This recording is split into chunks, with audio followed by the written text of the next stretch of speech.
श्रावण प्रिय है एक कारण कहा कि मंथन में जो विष निकला उस विष का पान किया और भगवान देवताओं ने मिलकर भगवान शंकर का जलाभिषेक किया। दूसरा कारण कहा माता सती ने शंकर को पाने के लिए श्रावण के महीने में ही सबसे ज्यादा साधना करी है। और क्या करता माता सती ने? एक बालू का मिट्टी का शिवलिंग बनाती थी, प्रतिदिन शिवलिंग का निर्माण करती थी और शिवलिंग का निर्माण कर उसकी पूजन कर अर्चना कर उसका विसर्जन करती थी सती माता। और माता सती का नियम था भगवान शंकर को पाने के लिए शिवलिंग का। हमारे यहाँ शिव महापुराण में लिखा है कि पार्थिव शिवलिंग का निर्माण होना चाहिए और पार्थिव शिवलिंग का निर्माण करना है तो उसके लिए निर्माण करा गया। ब्राह्मण श्वेत मट्टी के शिवलिंग का निर्माण करे, वैश्य पीली मट्टी के शिवलिंग का निर्माण करे, क्षत्रिय लाल मट्टी के शिवलिंग का निर्माण करे और शुद्र काली मट्टी के शिवलिंग का निर्माण करे। कितना बड़ा शिवलिंग बनाना चाहिए? अगर हम पार्थिव शिवलिंग का निर्माण कर रहे हैं या हमारे घर में हम कोई मूर्ति रख रहे हैं या हमारे घर में हम कोई मूर्ति को विराजमान कर रहे हैं तो उस मूर्ति का भाव कितना बड़ा होना चाहिए? तो कहा जमीन पर अपने हस्त कमल को रखकर अंगूठे को ऊंचा कर देख लो, बस इतनी बड़ी मूर्ति घर के अंदर होना चाहिए। चाहे वो लड्डू गोपाल की हो, चाहे वो दुर्गा भवानी की हो, चाहे वो राम जी की हो, शंकर जी की हो, कृष्ण की हो, जिसकी रखना हो, बस इतनी बड़ी मूर्ति घर के अंदर होना चाहिए। क्यों? इससे बड़ी अगर मूर्ति होती है तो जैसे मंदिर में सेवा होती है उतनी सेवा की उसको जरूरत पड़ती है, और अगर इससे छोटी मूर्ति होती है जितनी छोटी होगी उतनी सेवा कम करना पड़ता है। तो मूर्ति जितनी छोटी होगी उतना सुख प्रदान करेगी, उतना आनंद देगी। पर श्रावण के महीने में यदि आप रोज शिवलिंग नहीं बना सकते तो पूरे महीने में एक बार शंकर का शिवलिंग का पार्थिव शिवलिंग का निर्माण करना चाहिए, जरूर करें।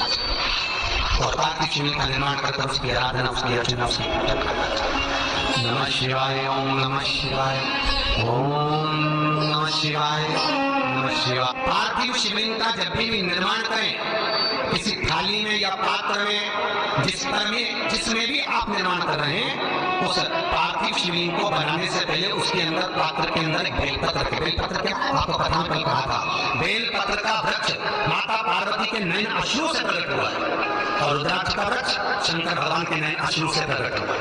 तो बेलपत्र रखकर फिर उसके ऊपर शिवलिंग का निर्माण करें, फिर उसके ऊपर शिवलिंग उसका लाभ आनंदित होगा, उसका सुख आनंद वो आनंद फल देने वाला होगा। कई लोग सीधे थाली में शिवलिंग बना देते हैं। माता पार्वती के हस्त कमल पर शिवलिंग का निर्माण है। माता हस्त कमल सुख देने के शिवलिंग का निर्माण करें। माता सती ने भी किया। यही श्रावण के महीने में माता सती शंकर भगवान के शिवलिंग का निर्माण करती है, पूजन करती है, अर्चना करती है। शाम के समय उस शिवलिंग को मस्तक पर स्पर्श करकर जलाशय में, कुंड में, जल में, बावड़ी में, कुएं में, तालाब में उसका विसर्जन करती है। दूसरा कारण कहा सती शंकर को इसी श्रावण में दिखाई थी, इसलिए शंकर को श्रावण आती है कि पहले आती है नवमी फिर आती है एकादशी देवस्वामी। तो भंडारिया नवमी का मतलब क्या होता है? भंडारिया नवमी का स्मरण क्या होता है? अभी आपको कहा था 9 जगह पर भंडारिया नवमी का मतलब ये है कि भगवान विष्णु सोने जाने से पहले नवमी तिथि के दिन 9 बेलपत्र भगवान शंकर को समर्पित करता है। भगवान शिव के मंदिर में बैठकर भगवान शंकर की आराधना कर भगवान विष्णु लक्ष्मी जी के साथ अपनी सृष्टि का कार्यभार 4 महीने के लिए शंकर जी को सौंप देते हैं भंडारिया नवमी के दिन। और एकादशी के दिन से देवसूनी एकादशी के दिन जब भगवान सोते हैं तो उस दिन से भगवान शंकर पूरे कार्यभार को देखते हैं। पूरे कार्यभार जब कार्यभार सौंपा गया भगवान शंकर सृष्टि का संचालन करने लगे तब ब्रह्मा और विष्णु ने आकर शंकर जी की आराधना यही श्रावण के महीने में करी थी कि आपने पूरा कार्य अच्छे से संभाला, इसलिए शंकर को श्रावण अति प्रिय है। ये तीसरा कारण है शंकर को श्रावण प्रिय कहा। अब श्री महापुराण की कथा करेंगे कि शंकर को श्रावण प्रिय चौथा कारण वर्णन करा कि ये कारण भगवान शंकर की आराधना माता पार्वती ने बाल्यपन से करी, खूब दिन से करी। ये कहते हैं कि अगर 1 लाख बेलपत्र समर्पित कर रहे हो तो तुम्हारे पास अगर बेलपत्र नहीं है तो तुम 1 लाख मत चढ़ाओ, आपको 1 बेलपत्र, परंतु वो बेलपत्र भी पूर्ण तरह से साफ सुंदर, सुरक्षित, खंडित ना हो, वो मुझे समर्पित करो। एक चावल का दाना चढ़ा पर वो खंडित ना हो, एक फल चढ़ा वो खंडित ना हो, एक पुष्प चढ़ा वो खंडित ना हो। शिव कहते हैं मेरे हाथों से मेरा पुत्र खंडित हो गया था, उस दिन से मैंने वचन दिया है माता पार्वती को कि खंडित वस्तु स्वीकार नहीं करूंगा और मैं खंडित दूंगा। शायद इसीलिए ये चरित्र कहता है कि जिस नारी का गर्भ 2-3 महीना फेरने के बाद में गर्भ बन जाता हो, 4 महीना फेरने के बाद गर्भ बन जाता हो, गर्भ बच्चा पूर्ण नहीं होता हो, या बच्चा कहीं शरीर के अंदर डॉक्टर कह रहे सोनोग्राफी में कि ये विकलांग है, बच्चे के पाँव में या मुख में या शरीर में पानी भरा गया है, ये सुरक्षित नहीं होगा, ये बुद्धि से कमजोर होगा, ये बच्चा ये विकलांग होगा। तो उसी समय पर जैसे डॉक्टर ने कहा वैसे एक श्रीफल, और वो श्रीफल खंडित नहीं होना चाहिए। उस श्रीफल पर जो नारी है गर्भ से, उस नारी का सिर से लेकर एड़ी तक एक लच्छा मतलब मोड़ी मतलब नारा जो हाथ में बांधते हुए उसको नाम पर श्रीफल पर भगवान शंकर का नाम लेकर उस स्त्री का नाम और गोत्र बोलकर बांधकर भगवान शंकर के चरणों में जाकर रख दीजिए, फिर बच्चे की जवाब शिव की हो जाती है। फिर शंकर क्योंकि शिव ने माता पार्वती को वचन दिया था कि मैं खंडित नहीं दे सकता। सारे देवताओं के मंदिर में नरियल फूटता है, हनुमान जी के मंदिर में नरियल फूटता है, राम जी के मंदिर में नरियल फूटता है, देवी जी के मंदिर में नरियल फोड़ा जाता है, और शंकर जी के मंदिर में नरियल फोड़ा जाता है। आखा दिया जाता है कि पूर्ण दीजिए, बेलपत्र पूर्ण दीजिए, फल पूर्ण दीजिए, एक चावल का दाना भी दे दो तो पूर्ण दीजिए।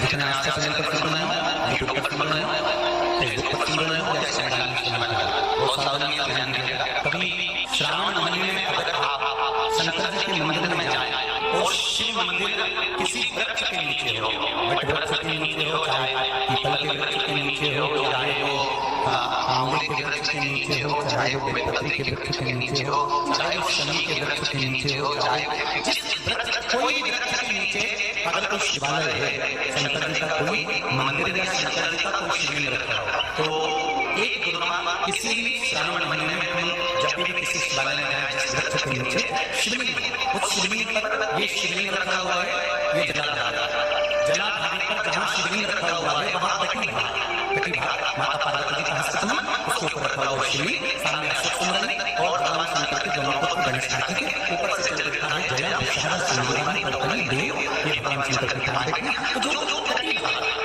इस कटी भाग पर एक गुरुवार समर्पित कर जिसकी किडनी या लीवर डैमेज हो रहा हो, काम नहीं कर रहा हो, या किडनी लीवर में कोई तकलीफ हो रही हो, या डायलिसिस चल रहा हो, तो मात्र एक गुरुवार उस कटी भाग पर श्रावण महीने में समर्पित कर उस गुरुवार के 7 टुकड़े कर 7 दिन प्रतिदिन सुबह के समय पर उसको चबाकर खा लेने पर निगल जाने पर धीरे धीरे डायलिसिस बंद होने लगता है और किडनी लीवर अपना काम करना प्रारंभ करता है। एक ऐसी रिपोर्ट जो कि सिर्फ एक रिपोर्ट नहीं है, आप शंकर भगवान पर चढ़े हुए जल जब नीचे की ओर आता है, जिस जगह पर जल गिरता है वो जगह पर मात्र एक गुरुवार अपनी कामना कर इस शरीर के सुख के लिए शंकर भगवान के जल गिरने वाले स्थान के पास में अवतेश्वर महादेव के नाम से रख दी जाती है, तो जिंदगी में कभी बड़ी बीमारी नहीं आती। उसी तरह इसे रोग को समाप्त करने के लिए गुरुवार आप लोगों ने पूर्व में जो महापुराण की कथा पूर्व सेवा की ध्यान से करी थी, तो आप लोगों को ध्यान होगा गुरुवार कैसे हुई थी, गुरुवार का महत्व क्या है, कितनी गुरुवार जाना चाहिए, कैसी गुरुवार जाना चाहिए, गुरुवार की उत्पत्ति कहाँ से हुई है, गुरुवार तोड़ने के बाद पानी में डालने के बाद फिर हरी हो जाती है, इसका क्या कारण है, गुरुवार गणेश जी को क्यों चढ़ाई जाती है, शंकर जी को गुरुवार किस स्थान पर चढ़ाई जाती है, ये सारी कथा आपको पूर्व में इसी सुरेश्वर बाबा के पावन धारा से सुना था, जो टीवी पर डली है। कभी आपने नहीं सुनी तो यूट्यूब पर से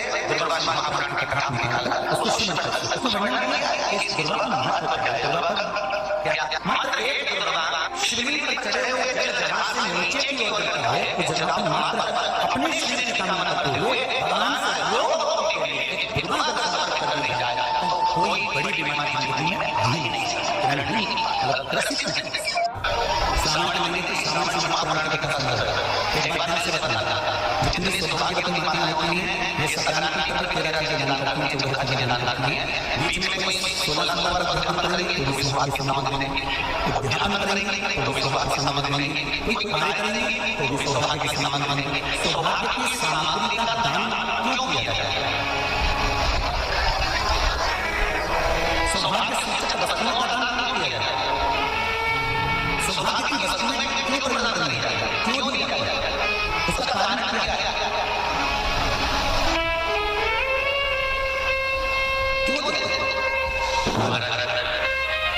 भारत की भूमि की सौभाग्यवती माताओं का एक मन की अभिलाषा रहती है, भारत की भूमि की माताओं की एक अभिलाषा रहती है कि जब उसके प्राण छूटे तो अखंड सौभाग्य धारण करके पति के खंडों का संसार।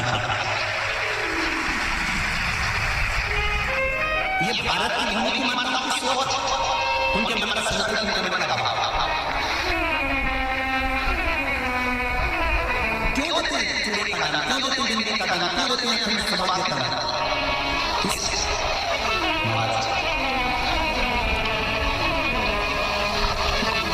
मेरे हाथों में भर भर के चूड़ी है, मेरे हाथों में भर भर के चूड़ी, और मैया कोई कामना मेरे मस्तक पे चमकती चूनर, मेरे मस्तक पे चमकती चूनर, और मैया कोई कामना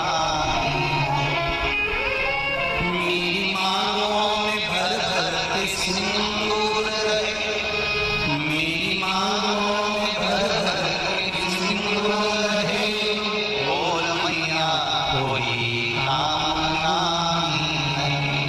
मेरे पाँव में बिछुड़ी का जोड़ा है। एक बिछुड़ी नहीं, कितनी?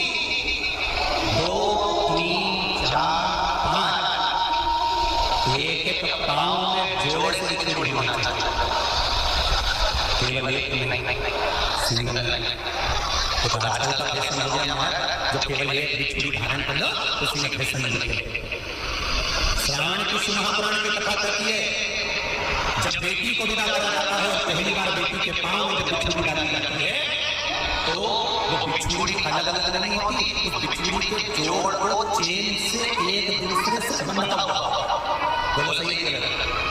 जितने आज तक मेरे को पसंद है, जितने फेसबुक पसंद है, यूट्यूब पसंद है, सुन लेना कि मेरे भारत की माताओं का जब पानी ग्रहण नमस्कार किसी व्यक्ति का होता है, उसके पांव में जब पहली बार बिछुड़ा पिनाया जाता है, बिछुड़ी पिनाई जाती है, तो वो बिछुड़ी एक दूसरे से बंधी हुई होती है, चेन से बंधी हुई होती है। उसको अलग अलग वाली बिछुड़ी शादी के मंडप में नहीं पिनाई जाती। क्यों? जैसे ये बिछुड़ी एक दूसरे से पांव में बंधी हुई है, तुम्हारी जिंदगी अंतिम श्वास तक ऐसी बंधी है। तो अब माता का फैशन चेंज कर दिया, अब पांव में जाकर बिछुड़ी लड़ती है, चुभती है, एक बिछुड़ी धारण है। महाराज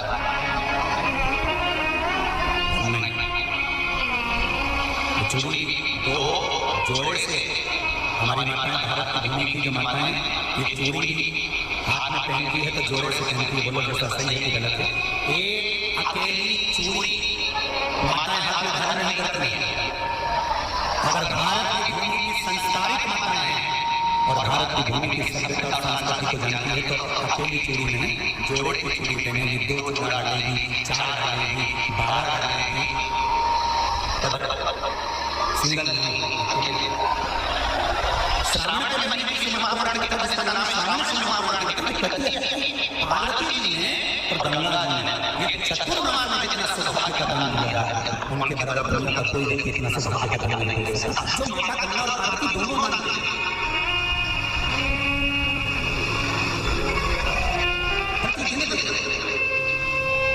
और अब आपको फैशन आ गया, कमरे को सौभाग्य का दान देते हो प्लास्टिक की डलिया में रखते हो, पर एक एक पुराण को उठा कर देख लेना, एक एक उद्यापन को उठा कर देख लेना, जितनी तुम कथा तुम्हारे घर में छोटी छोटी कथाओं की पोथियां पढ़ी हो, उनको उठा कर देख लेना। उसमें नहीं लिखा कि प्लास्टिक की डलिया में सौभाग्य की वस्तु का दान दिया जाता है, उसमें लिखा है बांस की पिटारी में, बांस की डलिया में सौभाग्य की वस्तुओं का दान दिया जाता है।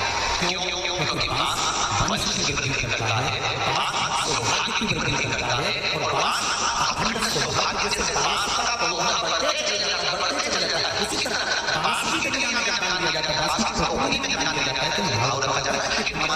बातचीत उससे भी बढ़ रहा है। अब थोड़ा सा प्रश्न चेंज हो गया तो प्याला चीज प्याला चीज नहीं तो तन्नाम या भारत नहीं चतुर्मास के अंतर्गत जो त्योहार आता है, चतुर्मास के अंतर्गत जो करते हैं ये किसी दूसरे का नहीं है। तीज का माता पार्वती का, छठ का माता पार्वती का,